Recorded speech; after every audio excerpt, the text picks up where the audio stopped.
ये कहानी कुछ ऐसे दोस्तों की है जिनके पास खास किस्म की ताकत थी।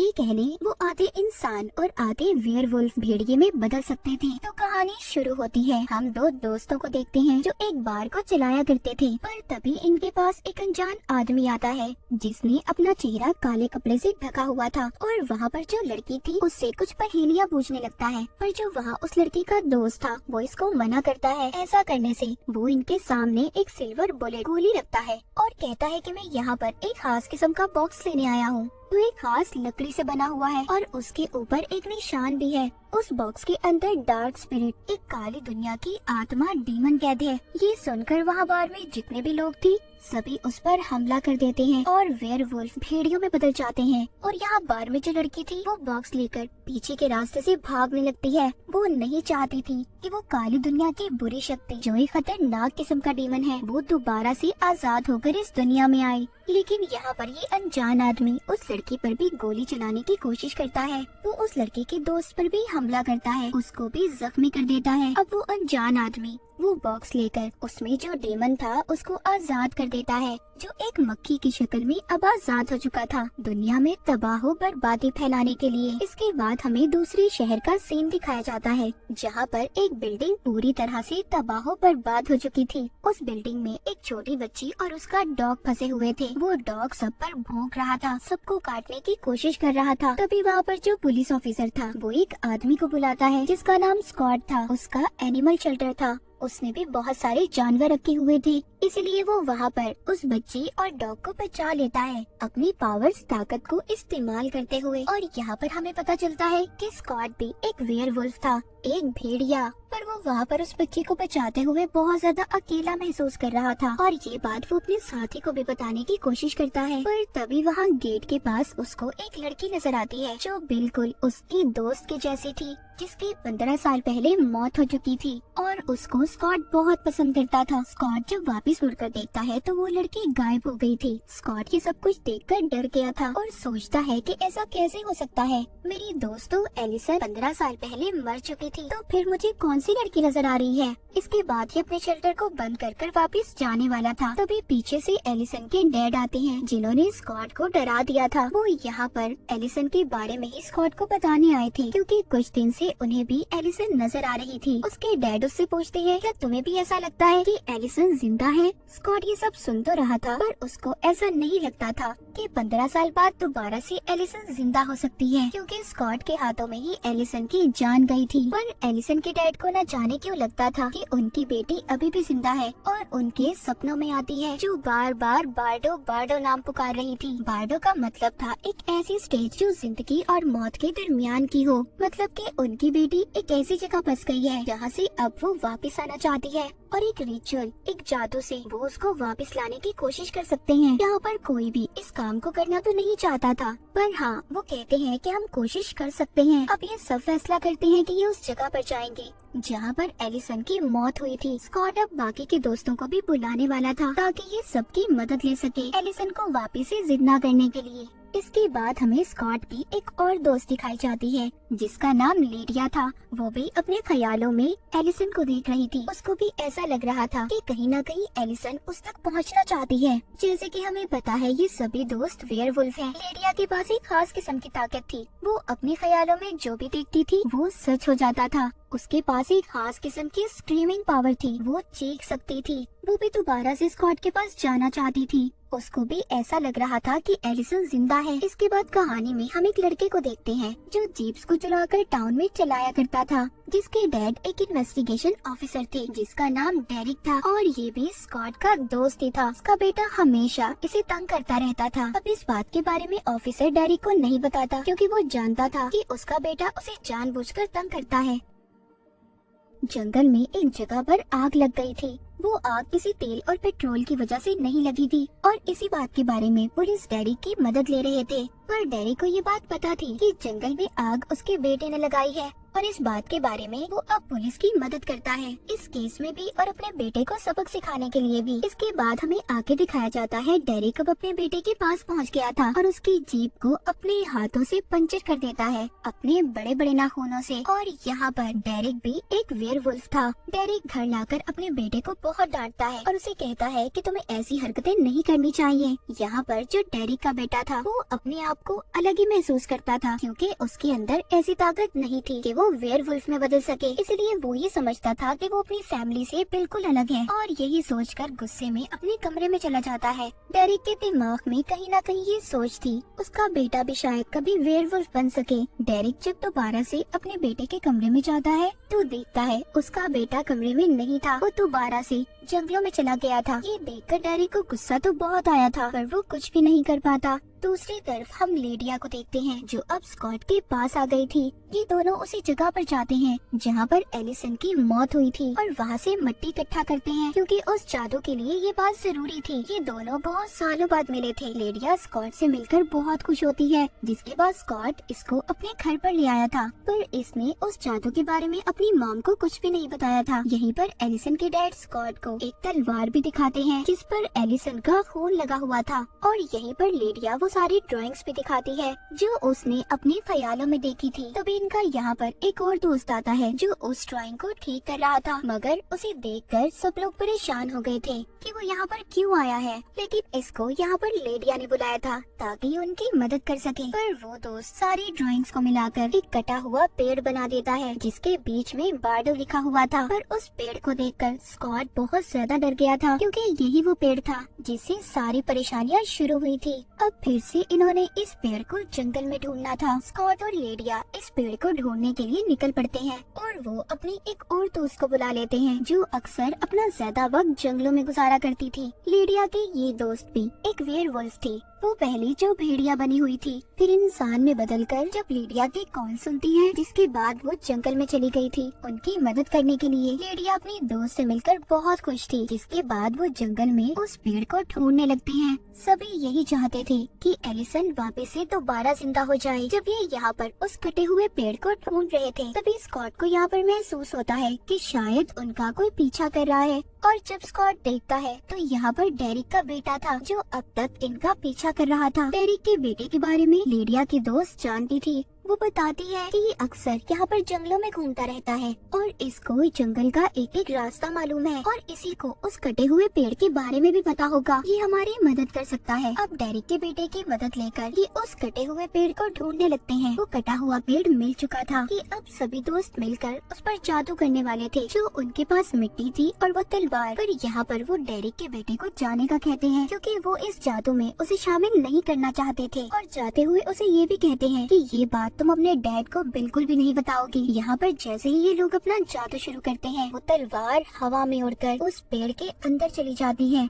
और वहाँ पर बहुत तेज हवाएं चलने लगी थी, मगर कुछ देर के बाद सब कुछ थम सा जाता है, जिसके बाद ये लोग समझ रहे थे कि कुछ भी नहीं हुआ और ये जादू उनसे नहीं होगा। वो सब के सब यहाँ से जाने वाले थे। स्कॉट जाते हुए थोड़ा सा उदास था, क्योंकि वो एलिसन को दोबारा से हासिल करना चाहता था। अब जैसे ही वो जा रहा था तभी वो कटे हुए पेड़ पर अजीब सी रोशनी चमकने लगती है। उस पेड़ के बीचों बीच एलिसन लेटी हुई थी जो बेहोशी की हालत में थी। सब उसको अब हॉस्पिटल लेकर जा रहे थे। सब काफी ज्यादा हैरान थे कि एलिसन 15 साल बाद दोबारा से कैसे दुनिया में आ सकती है। उसको लेकर जाता है तो वहाँ पर उसकी मॉम देखकर कहती है कि ये तो बिल्कुल एलिसन जैसी लड़की है। उसकी मॉम कहती है कि ऐसा कैसे हो सकता है, एलिसन तो मर चुकी थी। पर स्कॉट की मॉम को जादू रिचुअल के बारे में कुछ भी नहीं पता था, लेकिन स्कॉट तो सिर्फ कोशिश कर रहा था एलिसन को वापस से लाने के लिए। पर यहाँ पर सिर्फ एलिसन वापस नहीं आई थी। वो जो हमने मक्खी की शक्ल में डीमन को देखा था वो भी इस कटे हुए पेड़ के अंदर चला जाता है और अपनी असल शक्ल में आ जाता है, जो कि एक बहुत ही खतरनाक खौफनाक डीमन था और अपनी तलवार को उठाकर बहुत जोर से चिल्ला रहा था कि वो दुनिया में तबाह बर्बादी फैलाने आया है। और वो खास तौर पर यहाँ पर स्कॉट से बदला लेने आया था, क्योंकि स्कॉट की वजह से ही इस डीमन को उस लकड़ी के बॉक्स में कैद कर दिया गया था। उधर एलिसन हॉस्पिटल में थी, उसको होश आ गया था, मगर उसको कुछ भी समझ नहीं आ रहा था। एलिसन की यादें कुछ वक्त पहले की तो नहीं आई थी वापस, पर उसके दिमाग में वो यादें चल रही थी, जहाँ पर वो अपने सभी दोस्तों को अपना दुश्मन मान रही थी। वो अब यहाँ हॉस्पिटल से भागने की कोशिश करती है। उसको ये लग रहा था कि वो अभी भी एक हंटर शिकारी है और वो डेरिक को मारना चाहती है, जो कि एक भेड़िया है। इसके रास्ते में जो भी आ रहा था ये उसको मार रही थी। वो स्कॉट पर भी हमला कर देती है। तभी उसके डैड वहाँ पर आते हैं और पूछते हैं ये क्या है, क्या मेरी बेटी वाकई वापस आ गई है? स्कॉट कहता है हाँ। एलिसन की डैड स्कॉट को पकड़कर पूछते हैं क्या वाकई मैंने जिसे देखा वो मेरी बेटी थी? एलिसन के डैड का जो दोस्त था वो कहता है एलिसन तो वापस आ चुकी है, पर उससे भी ज्यादा और भी बहुत कुछ बुरा हुआ है। वो आत्मा, वो डीमन भी वापस आ गया है, जिसको कई साल पहले हमने एक बॉक्स में कैद किया था। ये बात सुनकर सब लोग परेशान हो गए थे। वहीं पर हम डीमन आत्मा को देखते हैं, जो कि जेल में था। वहाँ पर कोई भी नहीं था, सिर्फ एक पुलिस ऑफिसर के अलावा। वो डीमन पुलिस ऑफिसर को अपने पास बुलाता है और उसे मार देता है। उसकी सारी ताकतों को उस डीमन ने अपने अंदर खींच लिया था। बाकी जितने भी पुलिस ऑफिसर थे सब जंगल में इन्वेस्टिगेशन करने गए थे, क्योंकि दोबारा से वहाँ पर आग लग गई थी। थोड़ी ही देर बाद पुलिस स्टेशन में लीडिया और उसका एक दोस्त आ गए थे, जो उस पुलिस ऑफिसर की लाश देखकर ये समझ रहे थे कि इसे कहीं न कहीं एलिसन ने मारा होगा। जिसके बाद ये वहीं पर इन्वेस्टिगेशन करने लगते हैं। उधर एलिसन अपने बंकर में थी, जो कि उसकी एक खुफिया जगह थी। वो वहाँ पर अपने सारे हथियारों को इकट्ठा कर रही थी, लेकिन तभी उसको वहाँ पर एक आवाज सुनाई देती है, उसी डीमन की, जो उसको अपने काबू में करने की कोशिश कर रहा था। वो डीमन एलिसन के दिमाग में ये डाल रहा था कि स्कॉट और डेरिक ने तुम्हारी सारी फैमिली को मार दिया है, और उसकी माँ का रूप लेकर उसे इन सब बातों में उलझाने की कोशिश कर रहा था। एलिसन कहीं न कहीं ये जानती थी कि उसकी माँ की मौत हो चुकी है, पर फिर भी वो उस डीमन की बातों में आ जाती है और स्कॉट और डेरिक को मारने के लिए तैयार थी। अब एलिसन यहाँ पर डेरिक का पीछा करते हुए स्कूल तक आ गई थी, जहाँ पर स्कूल में एक मैच हो रहा था और डेरिक कोच से बात करने के लिए आया था। कोच यहाँ पर सब बच्चों को डांट रहा था और सबसे ये कह रहा था कि प्लीज प्रैक्टिस करो, मुझे जीत चाहिए। डेरिक यहाँ पर कोच से ये कहने आया था कि उसके बेटे को भी खेलने का मौका दे। कोच ये तो नहीं जानता था कि डेरिक कौन है और उसका बेटा कौन है, पर फिर भी कोच मान जाता है और कहता है मैं तुम्हारे बेटे को सिर्फ 4 मिनट ही दूंगा खेलने के लिए। पर इसी प्रैक्टिस के दौरान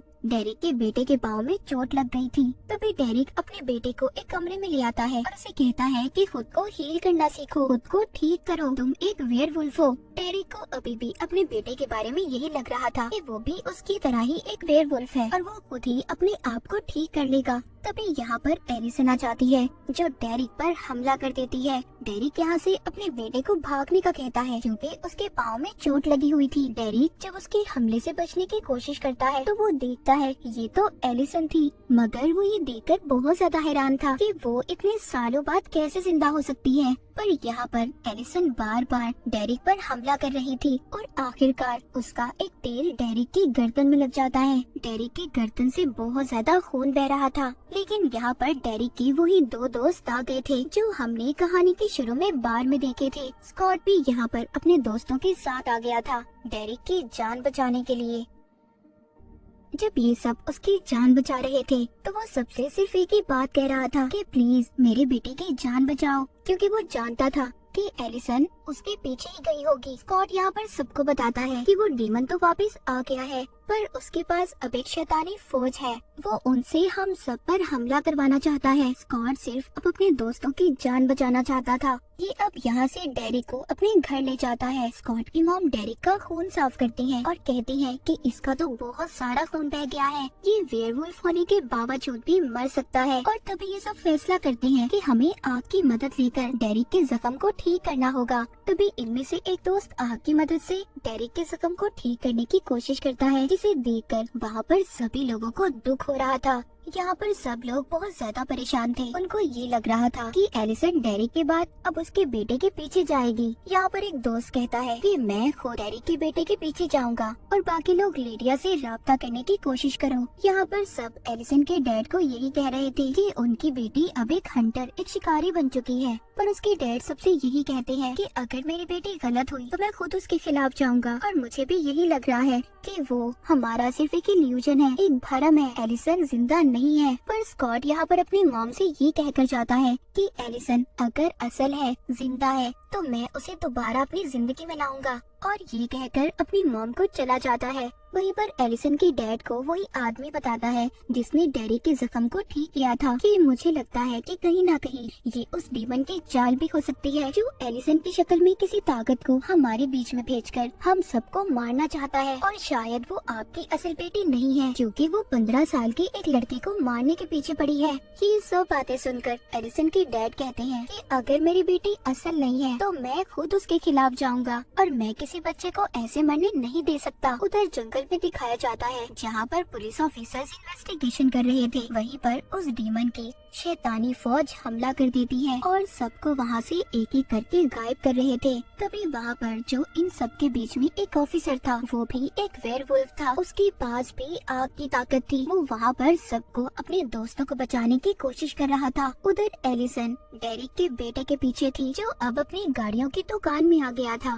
तभी वहाँ पर 2 गाड़ियों में बहुत ही बड़ा धमाका होता है और ये सब एलिसन ही कर रही थी डेरिक के बेटे को मारने के लिए। यहाँ पर डेरिक का बेटा अपने आप को बचाने की भी कोशिश कर रहा था पर वो बेचारा नाकाम रहता है। लेकिन तब तक वहाँ पर स्कॉट आ जाता है जो अब खुद एलिसन के हाथों से मरना चाहता था। वो तैयार था, वो खास किस्म का तीर खाने के लिए, भेड़ियों को मारने के लिए इस्तेमाल होता है। वो वहाँ पर साथ साथ डेरिक के बेटे को भी बचा रहा था और एलिसन को भी समझाने की कोशिश करता है कि देखो तुम जो कर रही हो गलत है, ये तुम कोई शिकारी नहीं हो। इन सब में डेरिक के बेटे को काफी चोट लगी थी। स्कॉट यहाँ पर उसे कहता है तुम खुद को हील करो, तुम ठीक कर सकते हो खुद को, तुम एक वेयरवुल्फ हो। स्कॉट यहाँ पर उसे अपनी ताकत दिखाते हुए उसके अंदर का भेड़िया जगा रहा था। स्कॉट डेरिक के बेटे को अपने साथ लेकर उसकी जान बचाकर जंगल की तरफ भाग रहा था ताकि वो एलिसन के हाथों से बच पाए। एलिसन बिल्कुल पागल हो चुकी थी। वो हर हथियार का इस्तेमाल कर डेरिक के बेटे और स्कॉट को मारना चाहती थी। स्कॉट यहाँ पर ये फैसला करता है, वो डेरिक के बेटे को कहता है कि मैं यहाँ पर एलिसन का ध्यान भटकाने की कोशिश करूँगा और इसी दौरान तुम यहाँ से भाग जाना। अब डेरिक का बेटा तो यहाँ से भाग गया था। रास्ते में उसको एक ऑफिसर भी मिल जाता है जो उसकी जान बचाकर उसे घर छोड़ने के लिए तैयार था। उधर जंगल में स्कॉट बार बार एलिसन को समझाने की कोशिश कर रहा था कि मैं तुमसे बहुत प्यार करता हूँ और तुम और मैं कोई दुश्मन नहीं है, मैं कोई बुरा इंसान नहीं हूँ, मैंने तुम्हारी फैमिली को नहीं मारा जिसको सोचकर तुम मुझे मारना चाहती हो। स्कॉट को जो तीर लगा था उससे वो बहुत ज्यादा कमजोर हो रहा था और शायद कुछ देर बाद उसकी मौत भी हो सकती थी। वहीं पर रास्ते में स्कॉट के दोस्त जो उसको बचाने आ रहे थे उन पर वो शैतानी फौज हमला कर देती है। अब एक एक कर स्कॉट के सभी दोस्त गायब हो रहे थे। यहाँ पर सिर्फ स्कॉट की एक दोस्त बच पाई थी। उधर स्कॉट जंगल में बहुत बुरी हालत में था, सुबह भी हो चुकी थी। एलिसन ने अभी भी हार नहीं मानी थी, वो स्कॉट पर लगातार हमले कर रही थी। स्कॉट खुद को जानबूझकर चाकू मरवा देता है और कहता है देखो अब तो मैं मरने वाला हूँ, अब तो मेरी बात सुन लो। वो अब भी एलिसन को समझाने की कोशिश कर रहा था, कहता है देखो मेरी बात को समझो, ना तुमने किसी को मारा है और ना मैंने किसी को मारा है। वो उसको याद करवाता है हमारा तो ये मिशन था कि हम उन लोगों के लिए लड़ेंगे जो खुद से नहीं लड़ सकते। हम देखते हैं एलिसन उसको एक जगह पर ले आई थी जहाँ पर अब कुछ घंटों बाद ही स्कॉट की मौत होने वाली थी क्योंकि उसकी हालत बहुत ज्यादा खराब हो चुकी थी। एलिसन को यहाँ पर अब याद आने लगा था कि कहीं न कहीं उसकी यादों में स्कॉट शामिल था और बाकी सारे दोस्त भी उसको स्कॉट की मदद करनी चाहिए। और अब वो आग का इस्तेमाल करके स्कॉट की जान बचा लेती है। उसके जख्मों को उसने आग से ठीक कर दिया था। वहीं पर एलिसन के डैड, स्कॉट की मॉम और बाकी लोग भी उनका पीछा करते हुए आ गए थे जहाँ पर एलिसन स्कॉट को लेकर आई थी। उस जगह पर भी बार बार वो डीमन एलिसन को अपने काबू में करने की कोशिश कर रहा था पर एलिसन इस बार उसकी बातों में नहीं आई थी। उधर लिडिया जंगल में ये पता कर रही थी कि जितने भी पेड़ जले थे उन पेड़ों के जलने से एक ऐसी राख बनती थी जो आत्माओं को काबू करने के लिए इस्तेमाल होती थी। अब ये सब सिल्वर से बने हुए हथियार जमा करने की कोशिश करते हैं, क्योंकि ये अब उस शैतानी फौज का सामना करने वाले थे। उनको सिर्फ सिल्वर के हथियारों से ही मारा जा सकता था। उधर लेडिया अब एक ग्राउंड में जाती है जहाँ पर मैच चल रहा था, और वो देखती है उसकी चारों तरफ काले रंग की राख बिछाई हुई थी, क्योंकि ये कोई बैरियर नहीं था, ये तो दूसरी दुनिया में जाने का रास्ता था। इस बारे में लेडिया को भी कुछ खास पता नहीं था, मगर फिर भी वो उस लाइन को मिटा नहीं पा रही थी। तभी वहाँ पर एक अनजान आदमी आता है, और ये वही था जो हमने कहानी के शुरू में देखा था, जिसने अपना चेहरा ढका हुआ था। ये यहाँ पर अब अपना चेहरा दिखाता है और हमें पता चलता है कि ये तो इनके स्कूल का कोई टीचर था, और जिसको मारने की कोशिश उस डीमन ने भी की थी, मगर ये जिंदा रह गया। वो आदमी लेडिया के दोस्त पर गोली चलाता है और लेडिया से कहता है कि जितना तुम चिल्ला सकते हो चिल्लाओ। उसको यहाँ पर दूसरी दुनिया दिखाता है जहाँ पर उसके सभी दोस्त कैद थे, और बताता है, कहता है देखो ये जो मैच चल रहा है ये कोई आम मैच नहीं है, ये मैच एक इल्यूजन है, और यहाँ पर तुम्हारे सारे दोस्त फंसे हुए हैं। वो लेडिया को ये सब दिखा रहा था, जो कि उस डेमन की दुनिया है जहाँ पर वो सभी को हमेशा के लिए कैद करके मार देगा। वो वहाँ पर डेरिक के बेटे से ये कह रहा था कि जब तक तुम वेयरवुल्फ में बदलोगे तुम्हारे सारे दोस्त मारे जाएंगे। वो डीमन डेरिक के बेटे को असल दुनिया में फेंक देता है, जहाँ पर उसको स्कॉट मिलता है। स्कॉट को भी अब सब कुछ आहिस्ता आहिस्ता पता चल रहा था, और तभी स्कॉट को यहाँ पर पता चलता है कि ये जो मैच है उसे हर हालत में जीतना होगा, जिससे ये उस डीमन तक पहुंचकर उसे हरा सकते हैं। ये सब लोग के ग्राउंड सब इल्यूजन था जो उस डीमन ने बनाया हुआ था। स्कॉट अब कोच के पास जाता है और उसे कहता है कि प्लीज मुझे मैच खेलने दो, मैंने हर हालत में ये मैच जीतना है। कोच कहता है सॉरी मैं तुम्हें इसकी इजाजत नहीं दे सकता, तुम इतने बड़े हो, ये तो बच्चों का मैच है। पर यहाँ पर कोच की टीम हार रही थी। ऐसा देखते ही कोच अब स्कॉट को खेलने की इजाजत दे देता है। कोच को भी हर हालत में जीतना था, चाहे वो बेईमानी करके ही क्यों ना जीतता। स्कॉट और डेरिक के बेटे ने इस मैच को जीत लिया था। वहीं पर एलिसन भी आ गई थी, जो अपने डैड से मिलना चाहती थी, लेकिन यहाँ पर उसका एक दोस्त उसका गला पकड़ लेता है। उसको अभी भी लग रहा था कि एलिसन कोई असल नहीं है, एक भरम है